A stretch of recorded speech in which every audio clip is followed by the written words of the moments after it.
ટ્યુટોરિયલમાં આપનું સ્વાગત છે। વિદ્યાર્થી મિત્રો, આજે આપણે સ્વાધ્યાય 2.2 ની થિયરી ભાગ 2 જોવાનું છે।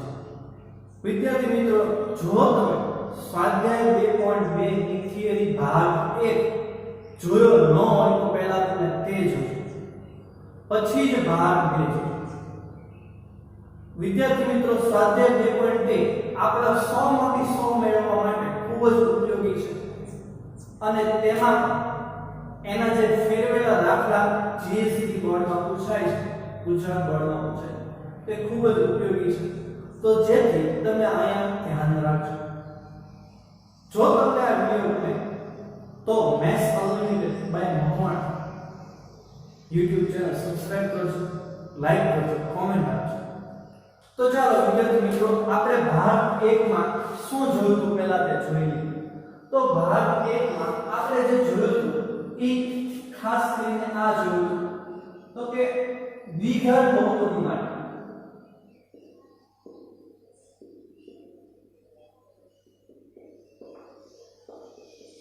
આપણે જે જોયું હતું તે આ કે શૂન્યનો સરવાળો।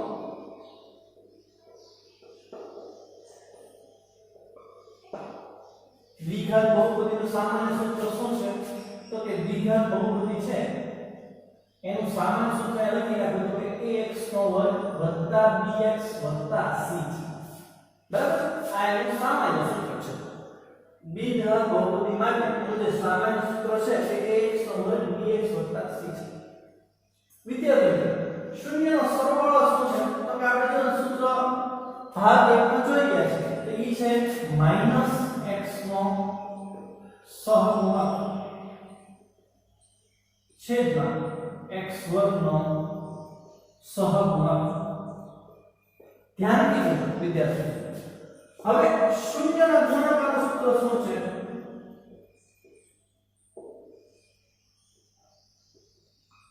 તો એનું સૂત્ર છે અચળ પદ છેદમાં x વર્ગ નો સહગુણક, બરાબર છે? હવે વિદ્યાર્થી મિત્રો, ઘણીવાર આ પ્રશ્ન પૂછાય છે પણ એમાં થોડું ફેર છે। ઈ લોકો એમ પૂછે છે આલ્ફા વત્તા બીટા અથવા તો આલ્ફા ગુણ્યા બીટા। હવે આપણને એમ થાય કે આલ્ફા વત્તા બીટા શું છે અને આલ્ફા ગુણ્યા બીટા શું છે? તો યાદ રાખો, શૂન્યના સરવાળા ઈ લોકો આલ્ફા વત્તા બીટા સ્વરૂપે ઓળખે છે।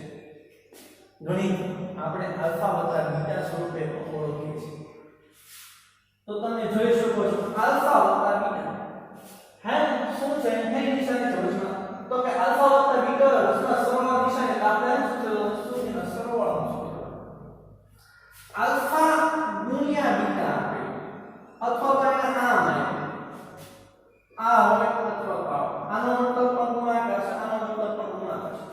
આલ્ફા બીટા રચના ગુણાકાર છે, તેનો મતલબ હું સમજવાનું દ્વિઘાત બહુપદીનો ગુણાકાર છે, તેમ આપણે સમજશું। હવે આલ્ફા વત્તા બીટા આલ્ફા ગુણ્યા બીટા માટે ઈ લોકો સૂત્ર એટલે કે આપણા ગણિતમાં એક આ પણ સૂત્ર આપણને આપેલું છે। જેમ કે જો x નો સહગુણક, તો x નો સહગુણક કયો છે? તો કે b, નિશાની કઈ છે? ત્યાં માઈનસ। x વર્ગ નો સહગુણક કયો છે? a, તો આ નવું સૂત્ર થઈ ગયું માઈનસ b ના છેદમાં a। એવી રીતે અહીં શૂન્યના ગુણાકારમાં અચળ, તો અચળ પદ કેવું છે? c, તમે જો એની પાસે કોઈ ચલ નથી એટલે અચળ પદ છે અને x વર્ગ નો સહગુણક કયો છે? a। તો વિદ્યાર્થી મિત્રો, તમે જોઈ શકો છો આપણે આ વસ્તુ સૂત્ર પૂછી નાખીએ જે આપણે ભાગ 1 માં જોઈ ગયા છે।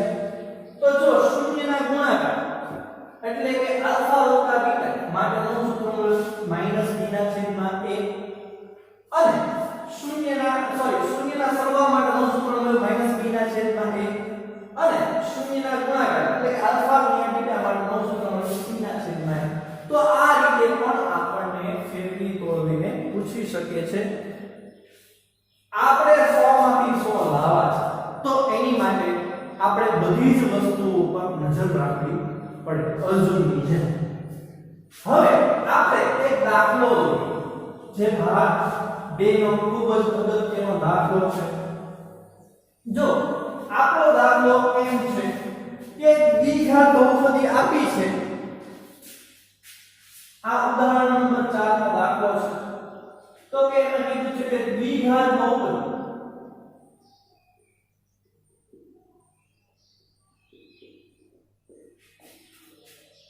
પદીનો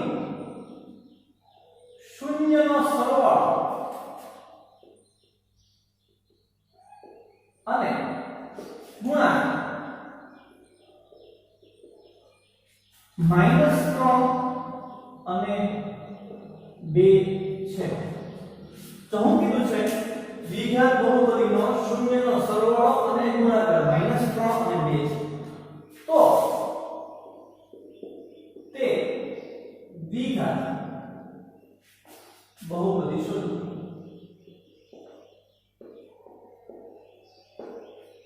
તો તે દ્વિઘાત બહુપદી શોધો. તો વિદ્યાર્થી મિત્રો આપણે અહીંયા શું આપ્યું છે તો કે શૂન્યનો સરવાળો કેટલો છે -3 અને ગુણાકાર કેટલો છે -2. તો ચાલો ત્યારથી શરૂઆત કરીએ. તો આપણે સૌપ્રથમ લખી લઈએ કે દ્વિઘાત બહુપદી છે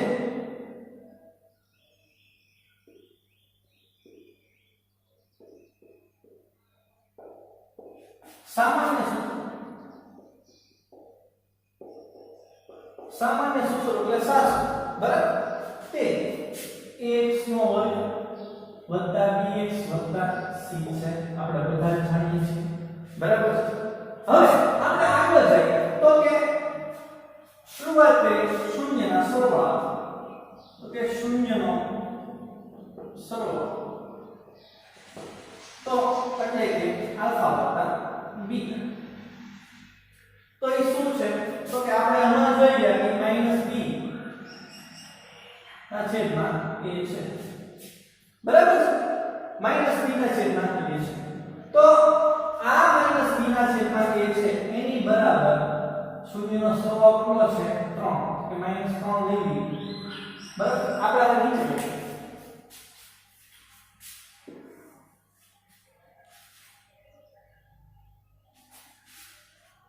-b ના છેદમાં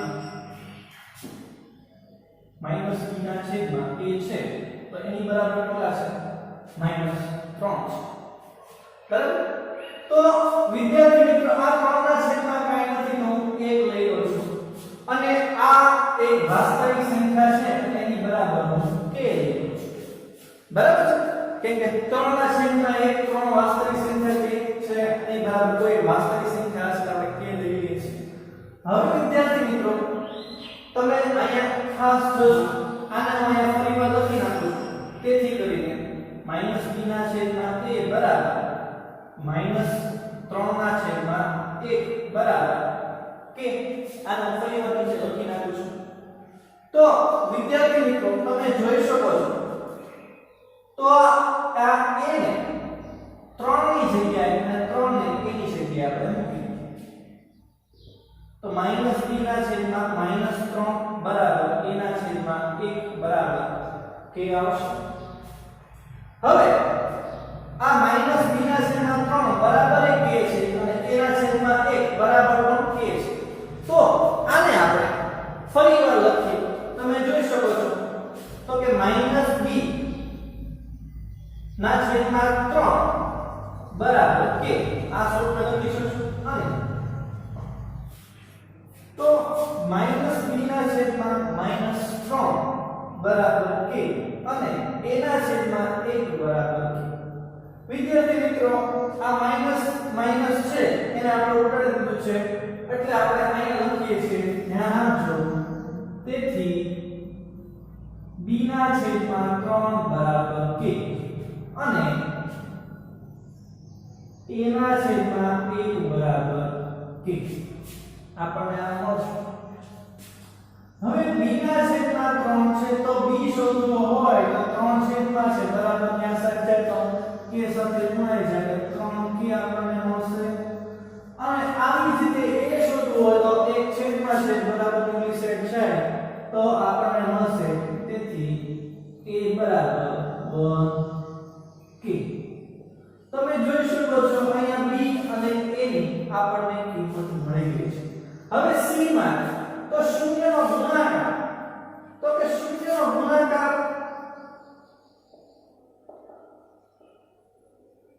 એનું સૂત્ર શું છે? તો કે આપણે અચળ પદ એટલે c અને છેદમાં x વર્ગનો સહગુણક એટલે a બરાબર કિંમત શું છે? તો કે 2. બરાબર, શૂન્યના ગુણાકારની કિંમત શું છે? તો કે 2 છે. હવે આપણે c શોધવું હોય તો a આપણો છેદમાં એને બરાબર ત્યાં સાઈડ જવા દેવો પડે. તો c બરાબર a ગુણ્યા 2, c બરાબર 2a. હવે આપણે a ની કિંમત મૂકી દઈએ તો a ની કિંમત શું છે? તો a ની કિંમત છે a બરાબર 1k. તો 1k આપણે a ની જગ્યાએ મૂકીએ તો કે c બરાબર 2 ગુણ્યા 1, 2 ગુણ્યા 1 k. કૌંસમાં લખવું હોય તો લખી નાખીએ કે a ની કિંમત મુક્ત વત્તા આપણે અહીંયા a ની કિંમત મૂકી છે. a ની કિંમત શું છે? 1k. તો 1k આપણે અહીંયા a ની જગ્યાએ મૂકી દીધું. તમે જોઈ શકો છો. હવે આપણે આગળ જઈએ વિદ્યાર્થી મિત્રો, તો તમે જોઈ શકો છો કે અહીંયા આપણી પાસે a ની કિંમત, b ની કિંમત અને c ની કિંમત ત્રણેયની કિંમત આપણને મળી ગઈ છે. તો આપણે સામાન્ય સૂત્રની અંદર ઈ કિંમતો મૂકી દીધી. તો આપણે લખીએ a, b અને c ની કિંમત સામાન્ય સૂત્ર એટલે કે સાસુ માં સાસુની અંદર મૂકી. તો આપણું સાસુ શું છે? તો કે ax નો વર્ગ વત્તા bx વત્તા c, ax નો વર્ગ વત્તા bx વત્તા c. તો a ની કિંમત શું છે? તો a ની કિંમત છે એ a બરાબર 1k. તો 1k x નો વર્ગ થશે.